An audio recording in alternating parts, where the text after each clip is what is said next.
2 semanas longe do trabalho. Nesse período, Charles se recuperou das dores no tornozelo direito e voltou ao time na decisão contra o Manaus. Foi muito difícil, né? A gente tem que procurar encontrar forças mesmo nesse momento, e aí vem o apoio do torcedor, a nossa comissão. Então todo mundo fez o seu esforço para que eu pudesse estar em campo e graças a Deus assim fui coroado e abençoado com o gol e pude ajudar o Remo, né? E foi do outro pé do atacante que nasceu o segundo gol do Remo na vitória por 2-0 na Arena da Amazônia. Um chutaço de esquerda. No desembarque em Belém, dezenas de torcedores foram ao aeroporto. Por causa da pandemia, é preciso cautela. Afinal, eles ainda não podem lotar o estádio. É muito importante esse apoio, né? Inclusive, a gente vem pedir na humildade que a torcida continue esse apoio, essa força, para transmitir essa força, pensamento positivo para a gente.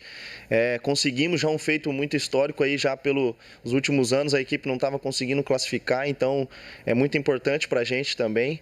Além do time azulino, a Vitória classificou com uma rodada de antecedência o Paysandu e o Vila Nova de Goiás. Ainda resta mais um jogo para cada time nessa primeira fase. Só depois, novos grupos serão conhecidos. Mas a partida que resta para o time azulino não é qualquer uma não. É simplesmente o clássico contra o maior rival.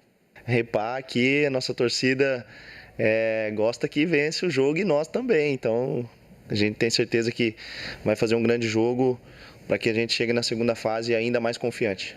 Quem jogou os 90 minutos contra o Manaus fez um trabalho mais leve. O restante do time treinou no gramado do Bainão.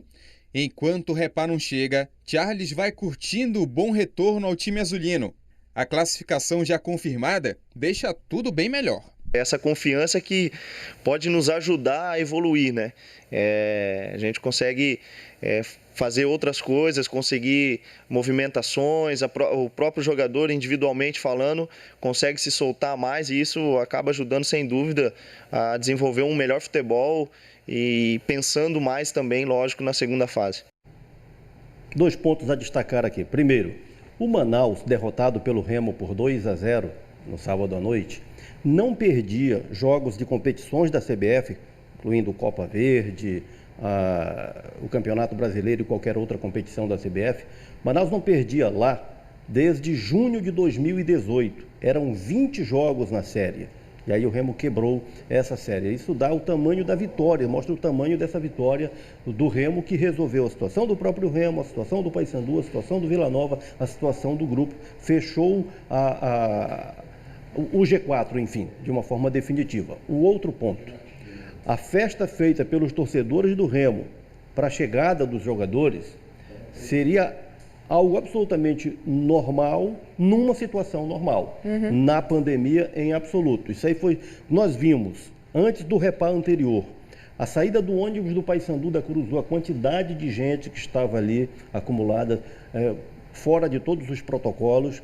Nós vimos como foi a delegação do Remo saindo do hotel, a mesma coisa, a aglomeração de torcedores. Então o torcedor, ele sente essa necessidade de participar, de transmitir o seu incentivo, só que em nome disso ele se expõe em demasia e expõe as outras pessoas que não tem nada a ver com isso. Foi o caso no aeroporto, nessa chegada do Clube do Remo. A festa é compreensível, mas não dentro dessas circunstâncias.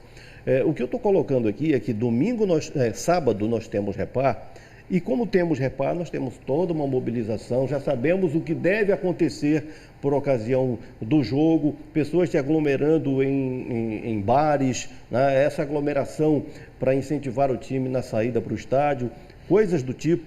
O poder público precisa estar atento, porque nós sabemos qual é o nível de gravidade, não só para os torcedores, mas para todos os que participarem desse ambiente tão perigoso nesse momento de pandemia. Sem dúvida, dá para mandar energia positiva de longe, né, Ferreira? Não tem problema.